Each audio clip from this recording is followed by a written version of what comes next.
lươn màu bên nào vậy hả màu bên nào ôm ai hả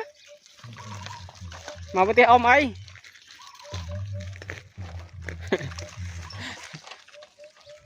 lươn á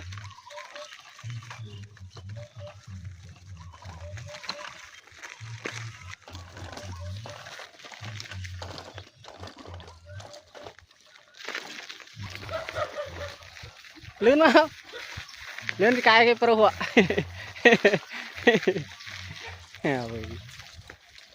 đi lươn sao mà hai con này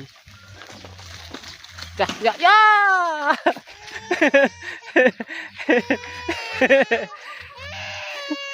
ướp lươn ướp lại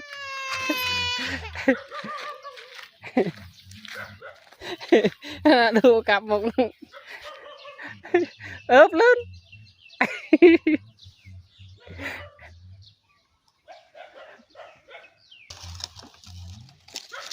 từ đây bông bông mấy đua tụi coi cốt lược làm luôn ai chăng